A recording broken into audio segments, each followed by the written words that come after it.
Hi everyone, welcome to my YouTube channel. Today I shall discuss about percentage cost of various materials in a building. Also, I shall discuss about the factors involved for the rate analysis and estimation of quantity of steel based on thumb rule calculation.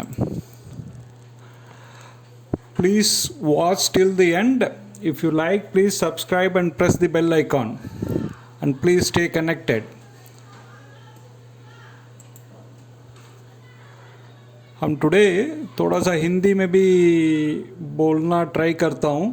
I am not good in Hindi, फिर भी कोई mistake I तो मैं माफ़ी मांग लेता हूँ शुरू से ही. मैं हिंदी में बताने के लिए कोशिश कर रहा हूँ पहली बार. यस, एज आई सेड, हम इसमें percentage cost of different materials की बात कर रहा था. एक बिल्डिंग में वेरियस मटेरियल्स है, उसमें एक एक का क्या परसेंटेज कॉस्ट आएगा, उसका हमारा वेरियस प्रोजेक्ट स्टडी से जो डेटा अपडेट किया है उसको मैं आज इस प्रेजेंटेशन में दे रहा हूँ. इसमें डिफरेंट मटेरियल्स बिल्डिंग में क्या क्या है मेजर. सीमेंट है, सैंड है, aggregate, bricks, steel, tiles, paints, door windows, plumbing materials, electrical materials and etcetera.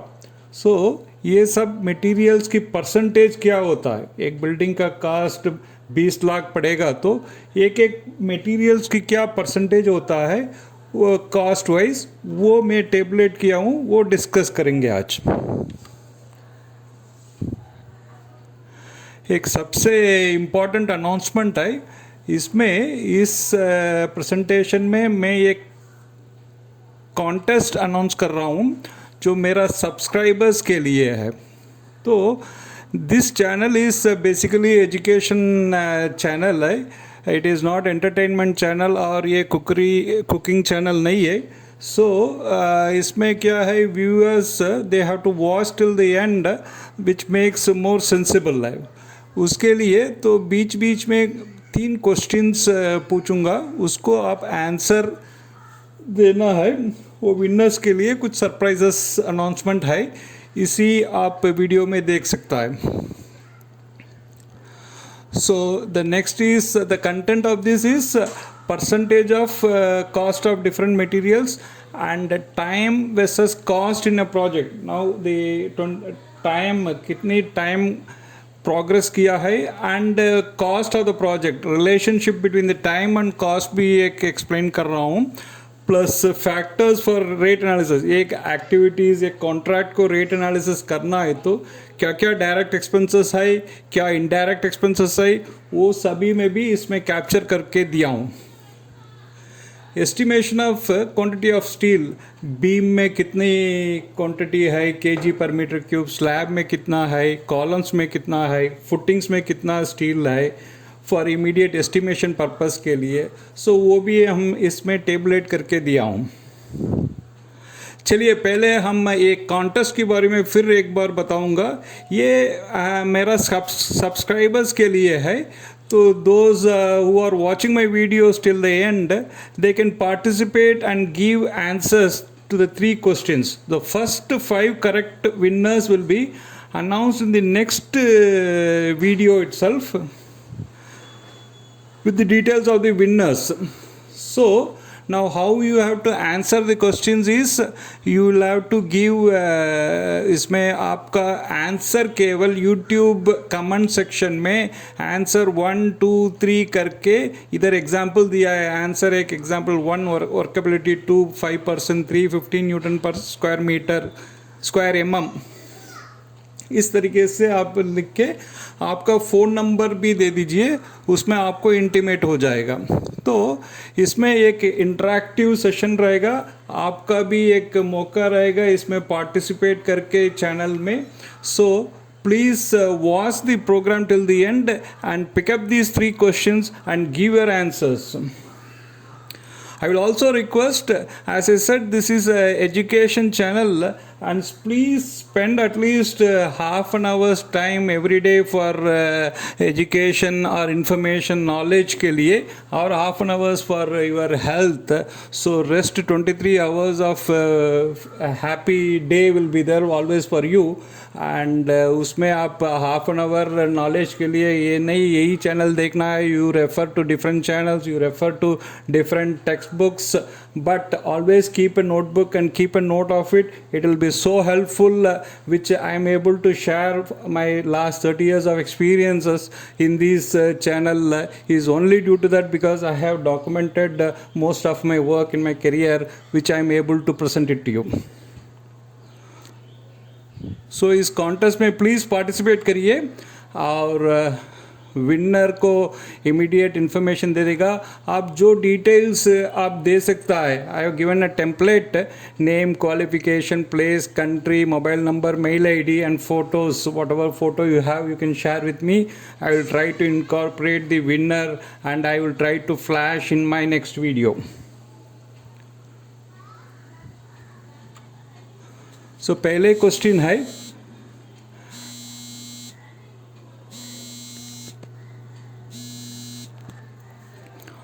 what is the common test conducted for the workability of concrete? So workability के लिए कौन सा common test concrete का करता है? Please, this is the first my question. Please give your answer and see the next second and third question. Collectively give 3 answers and the winner will be decided. Because moving on to the subject now, the main subject हम इसमें discuss करना चाह रहा था, percentage of distribution of material, cost wise distribution of materials है. इसमें ये chart है, इसमें आपको सारी मटेरियल्स की डिस्क्रिप्शन है, cement, sand, aggregate, steel, bricks, tiles, plumbing, electrical, door, windows, paints, grills, labor and others. So इसमें if you see cement is 10%, sand is 6%, like that different percentage is worked out and given. ये कहाँ काम आएगा जब rate of materials increases. Say for example cement price and steel prices go up by 10% each. Then what will be the cost implication for the completion of the project? So it will easily help you out in the initial stage of escalation of price itself. You can project the variations of prices. So this data will give you that input to calculate the variations of work. So the same chart here, it is tabulated: cement 10%, sand 6%, aggregate 2.5%, steel 10%, brick 5%, and tiles 5%, plumbing 5%, electrical 6%, door, windows 10%, paints 4%, grill 2%, labor 32%, others 2.5%, total 100% की breakup है. अभी ये है time versus cost in a project. क्या है, now एक project का 25% time spend किया है, तो टोटल टाइम, तो इसमें value of work assume to be completed is 12.5%. Similarly 50% of the time, total time consume किया है प्रोजेक्ट में, तो उसकी मतलब है 37.5% of work is done. Because generally the finishing time you have more work and more expenses. So 75% of the total time consumed is equivalent to 75% of the value of work, and 100% जब total time consume हो रहा है तो 100% of the work done है.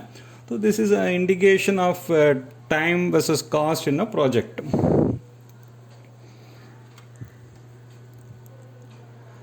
Now अभी factors considered for rate analysis के लिए जब फैक्टर्स क्या क्या लेना है, तो क्यों, तो it is very important because the entire profitability of the project is depend upon the factors. So हम कोई चीज़ छूटना नहीं है, तो फैक्टर्स क्या क्या होना है उसमें, इसके लिए लिस्ट आउट किया है. इसमें 2 टाइप की एक्सपेंसेस होता है, एक डायरेक्ट एक्सपेंसेस और एक इनडायरेक्ट एक्सपेंसेस है.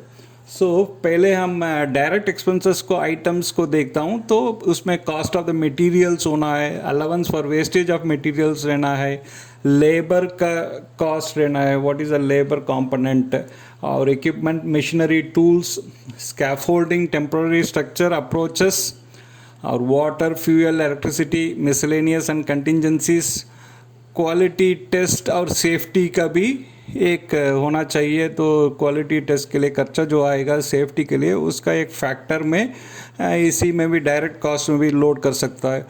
Then overheads and profits, royalty and taxes, so these are all the direct cost which is factors to be considered for rate analysis. Now moving on to the indirect cost है। indirect cost में देखेंगे तो बहुत सारे expenses है, तो it depends upon the volume of the contract and depends upon the size of the organization, so इसका variations of cost रहता है, उसका standard expenses की एक develop करके वो भी incorporate करके total cost में जोड़ना है। तो इसमें प्री कॉन्ट्रैक्ट एक्सपेंसेस होता है, बिफोर टेंडर की समय पे वो डॉक्यूमेंटेशन, स्टेशनरीज कोड करना है, उसका ट्रैवलिंग करना है, site visits, all those pre contract expenses में कवर हो जाता है। सो मोबिलाइजेशन एक्सपेंसेस है, ये भी जब काम मिलेगा तो फिर हमको मोबिलाइज करना है इक्विपमेंट, मशीनरीज को साइट पे, that is also a cost. Mobilisation and demobilisation, वो दोनों कॉस्ट भी इसी में ऐड करना पड़ेगा, तब आपका रेट एनालिसिस और रेट वर्कआउट करने में बराबर रहता है। सिक्योरिटी एक्सपेंसेस, साइट पे सिक्योरिटी, वॉचमैन इस तरीके से लगाना है तो उसका भी एक एक्सपेंसेस कैप्चर करके वो भी इंक्लूड करना चाहिए।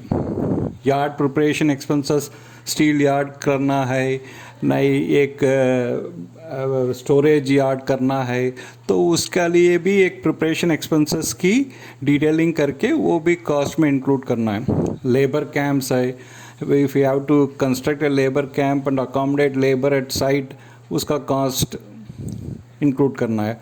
लॉजिस्टिक एक्सपेंसेस है, साइट पे साइट व्हीकल्स रहता है और ट्रैवलिंग एक्सपेंसेस है, सो ये सब भी लॉजिस्टिक एक्सपेंसेस में हेड पे हम इनकॉर्पोरेट करना है। Then expenses for getting and maintaining bank guarantees, suppose किसी प्रोजेक्ट के अंदर मोबिलाइजेशन एडवांस लेना है, बैंक गारंटी देना है, तो उसका भी एक कॉस्ट रहता है विद द बैंक है, सो वो भी कॉस्ट को फिगर करके वो भी इंक्लूड करना है। Maintenance expenses of office and accommodation है, तो ऑफिस है और स्टाफ अकोमोडेशन है, उसका मेंटेनेंस एक्सपेंसेस वो भी एक कॉस्ट इंक्लूड करना है। Similarly cost of disposing debris and expenses for maintaining facilities for staff, so staff facilities में लिए उनका अकोमोडेशन है, उनका जो फर्नीचर्स है, तो इस तरीके से स्टाफ वेलफेयर है, वो भी एक एक्सपेंसेस इंक्लूड करके इनडायरेक्ट एक्सपेंसेस में लोड करना है। Ultimately the cost working also to be competitive रहना चाहिए, तभी हम compete कर सकता है, but all the cost should be taken care and include भी करना है, वो कॉम्पिटिटिव भी रखना है।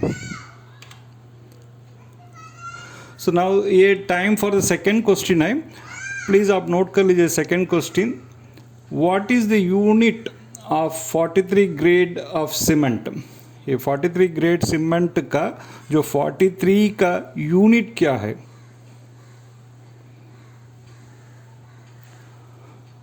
So you can give this second question answer also at the end of the video. Yeah, moving on to the estimation quantity of steel.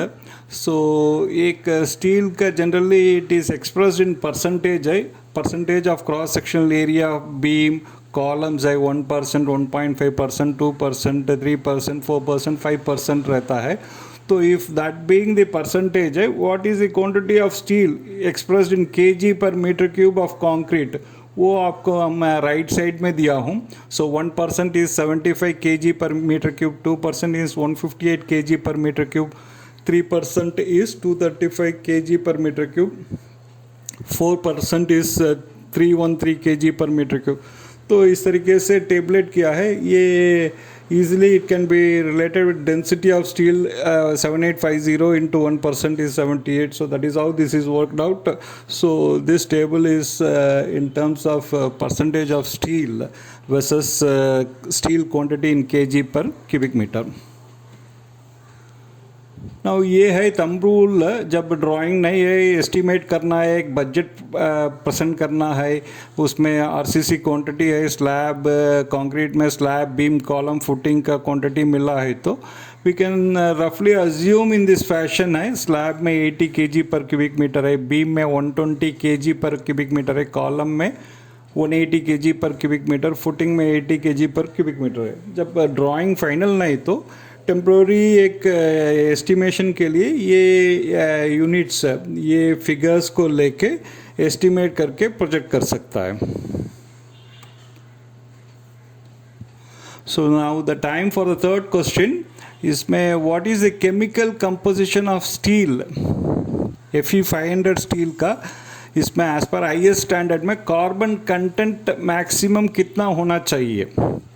तो what is the chemical composition of steel Fe 500 conforming to the IS standard for carbon content. So carbon content कितना maximum हो सकता है होना चाहिए वो आप answer में दे दीजिए. This is the third question, so you can answer this question as well.